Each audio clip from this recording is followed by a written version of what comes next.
So sorry my video was interrupted.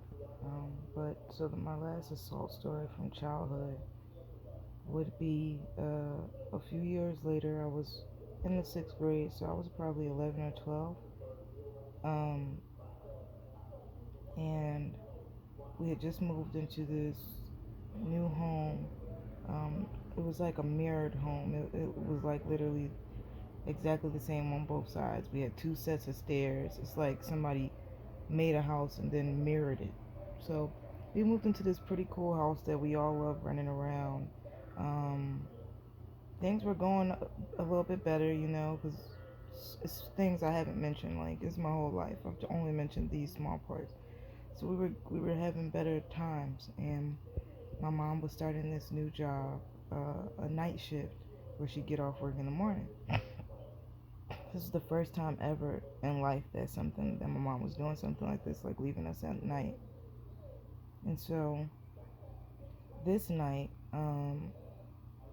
her ex-husband was like, okay, so how about y'all bring y'all little beds in here? Because, we had like the little twin beds and stuff.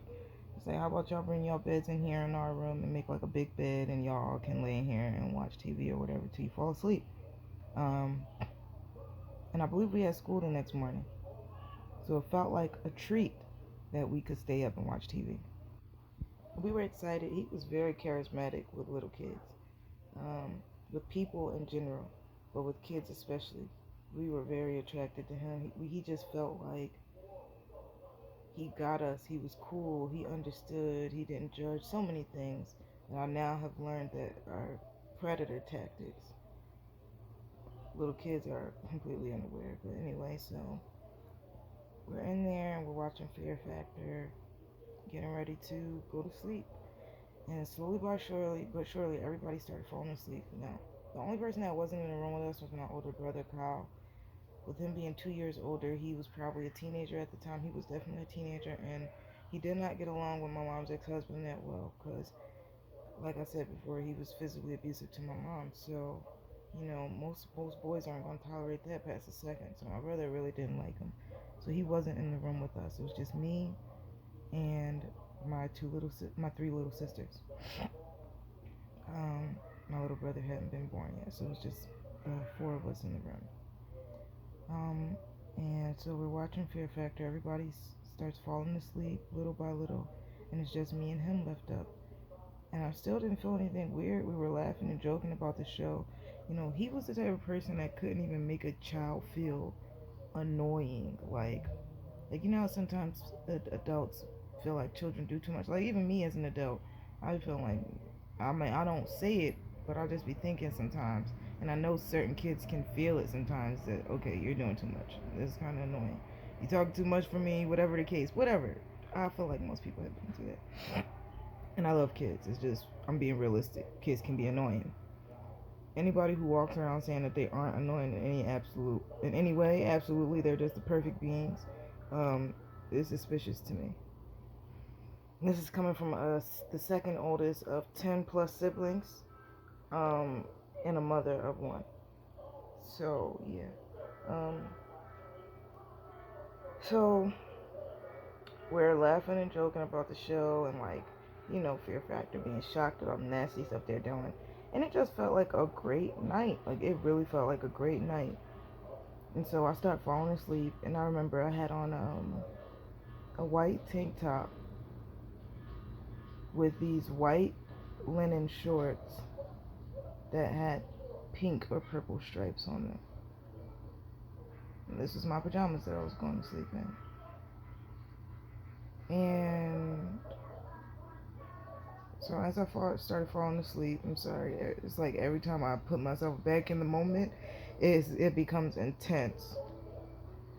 So I'm falling asleep and I feel like a little tickle here and there. I'm thinking it's just regular stuff, like maybe the sheets rubbing on my leg or something, whatever. But then it just persists and I keep feeling it. And so I don't open my eyes, but I know something's wrong.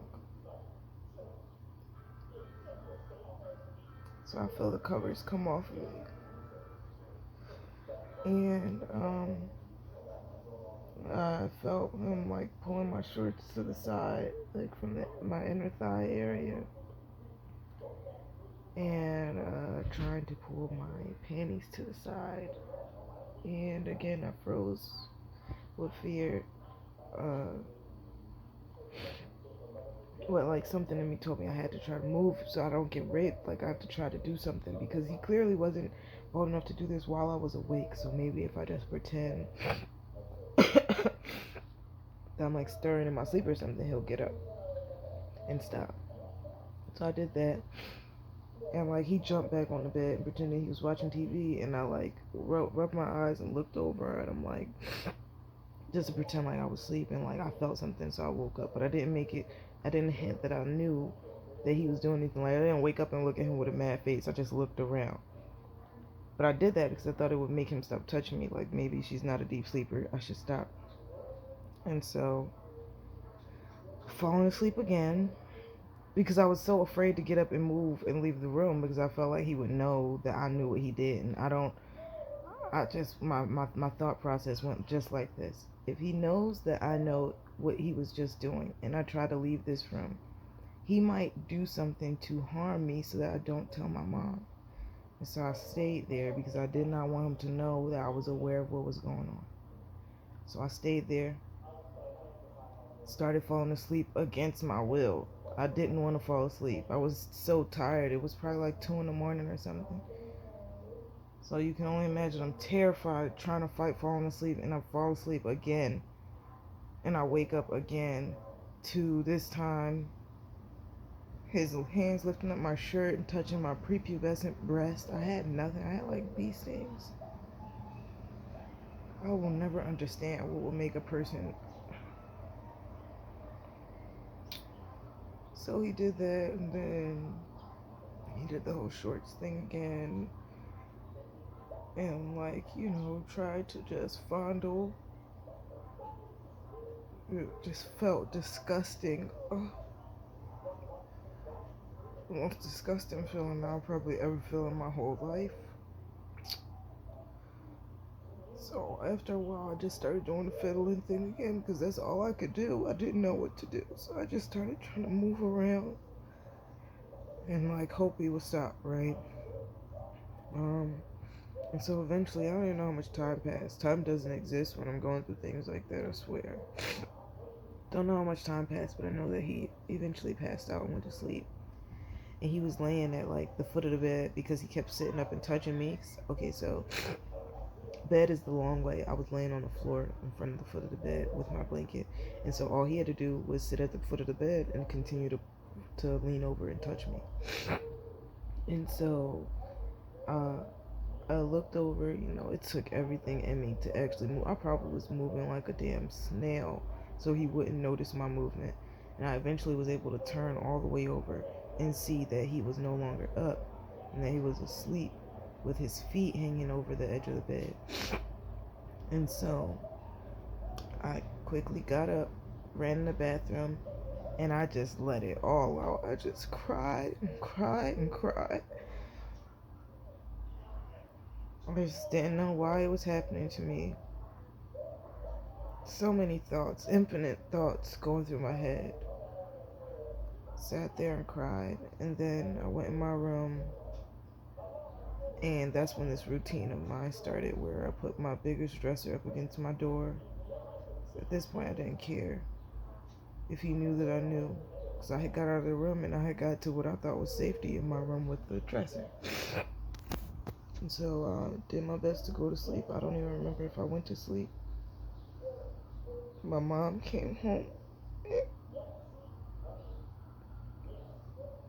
I wanted to tell her so bad, but like so many things stopped me.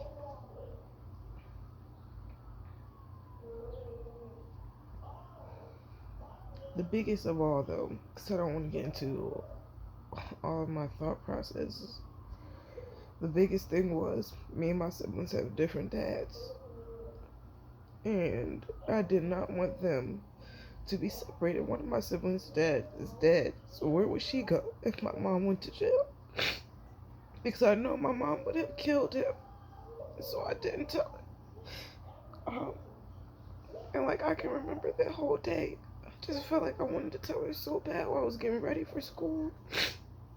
I wanted to tell somebody when I got to school. It was in my mind all day, but I like had to pretend nothing was going on. And I think I did a convincing job because nobody ever asked me anything. And so this went on for maybe 2 years at the most, with him fondling me in my sleep. It started to become routine. I hate that. It was routine. I would wake up like clockwork. I would wake up and see this shadowy figure leaving my room. I would look down and I would see that my clothes was messed with. And you probably wonder, how can you see that your pajama pants is messed with? Well, I got to a point where I started to wear jeans to sleep underneath my pajamas so my mom wouldn't be suspicious, but so that he would know that I'm trying to protect myself. I would wake up and my jeans would be unbuttoned.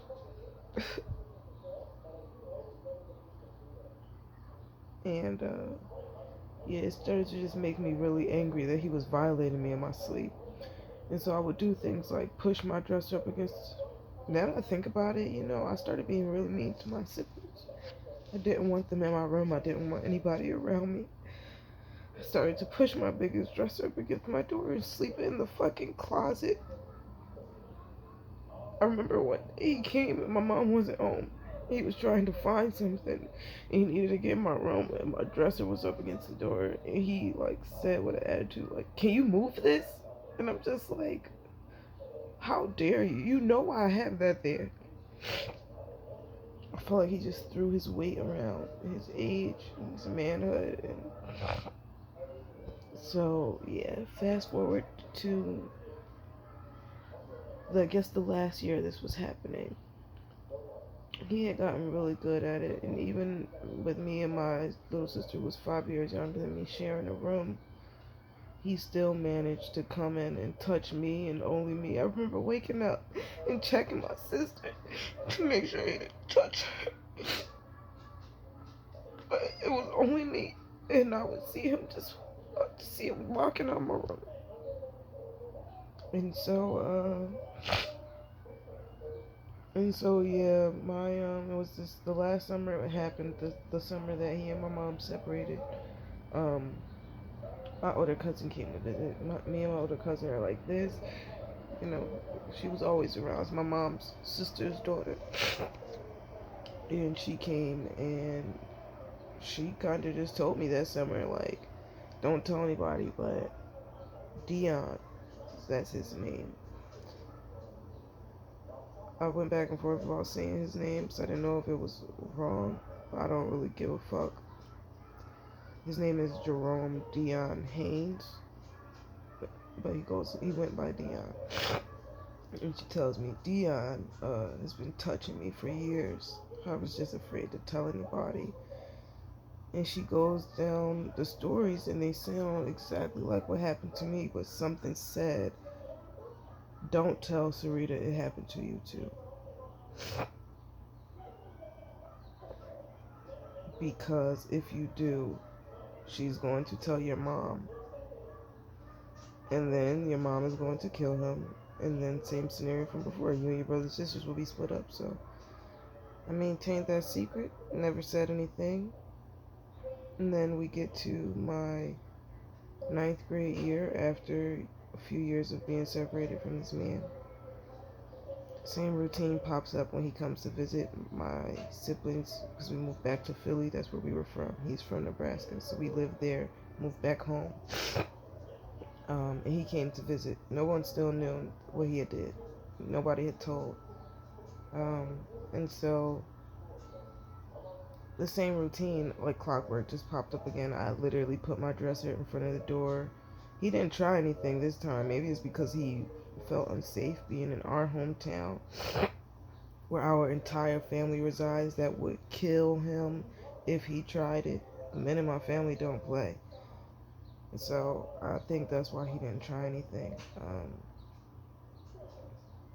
But yeah, I still felt the same thing. I put my dresser up against the door, all types of stuff.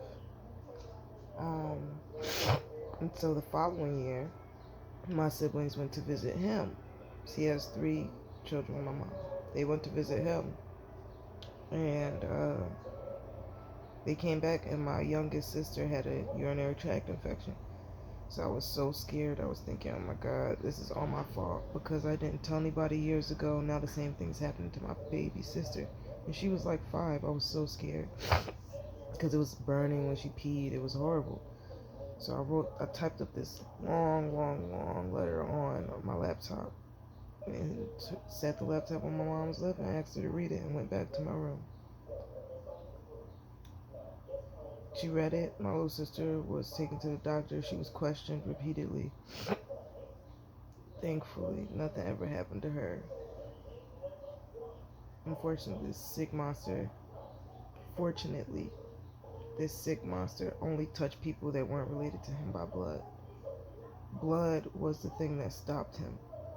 So he never touched any of my siblings. My little sister actually had a UTI from too many bubble baths, but I appreciate and I'm forever grateful for her experience, for being the catalyst that forced me to say something so many years later, but I had to. You know, I don't know how many other little girls that happened to, and that sits with me. I don't know how many little girls that's still happening to. That sits with me. That me, as somebody he did this to, can't stop him. And I can't prevent it from happening to other children. Because in Philly, they say that they can't persecute if it happened in another city and state. And so that was that. I had to go to special victims unit, tell my story, all types of stuff for nothing to happen. My senior year was shit because of it. I started skipping first period. The world started to seem like shit to me because the secret I had held in for so long that tormented me. Now that it was out, nothing happened. My cousin was mad that I told. She's like, that was my story. I didn't want people to know. So I'm just like, damn, like, it just fucks you up all over. The only good that comes from it is the strength you get from having to have gone through it. But man, it was horrible. My senior year of high school was the first year of my life that I went to summer school and that I failed a class. I just stopped caring. But it had that big of a toll on me when I let it out. And so, with all that said, I just feel like people need to be more sensitive to other people and the seriousness behind how they regard their safety and their children's safety, because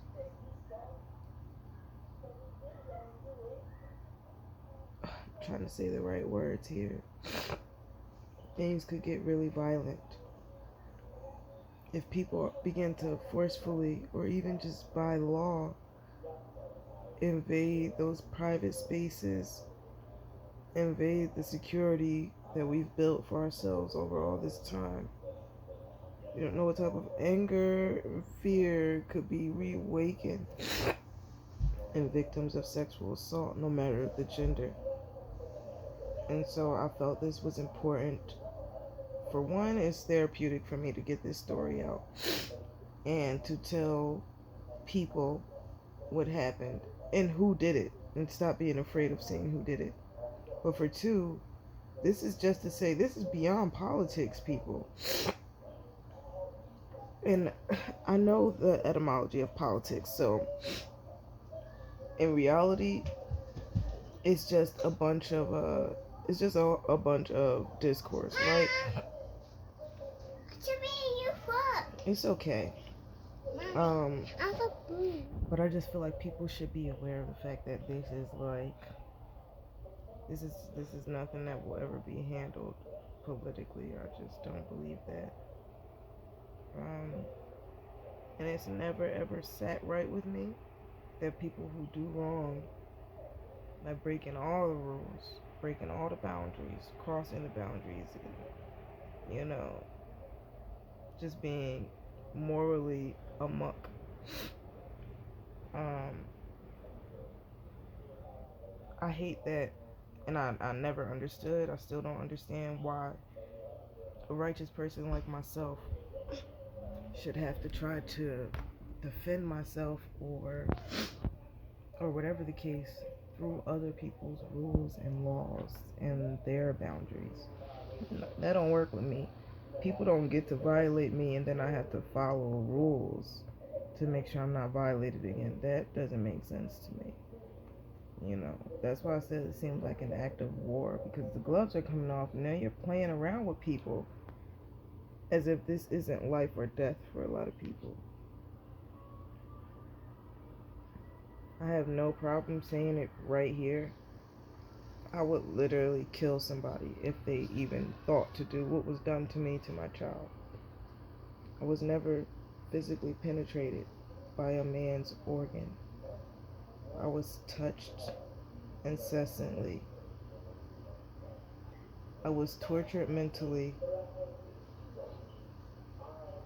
It's indescribable the feeling that came through that. And so, yeah, this is for the world to know that this isn't a game. This isn't something that should be accepted. I don't care who already accepted it. Y'all need to stop it dead in its tracks, because it's millions more of me, and they come in all shapes, colors, and sizes. And a lot of them have had a lot worse things happen to them. A lot worse. And so this concludes my Wii Spa video and any type of commentary I have on it thus far, because the Wii Spa is, a slither of that big nasty pot. I don't want to speak on that anymore. I set my stance on that, and I heard everybody else's, and that's that. So, just make your side known. And to all the people who are recovering on a daily and steady changing like me, I I feel for you, and I believe in you. I believe in your ability to overcome anything you've ever been through. You know, so yeah, much love to everybody. If you actually watch this whole thing, appreciate you. And yeah, share your stories. Let's talk. I just like to make genuine acquaintances, no matter how far. So hit me up if you want to talk, and I'll be back with the next video. I don't know, in a week, a couple weeks, I don't know. We'll see.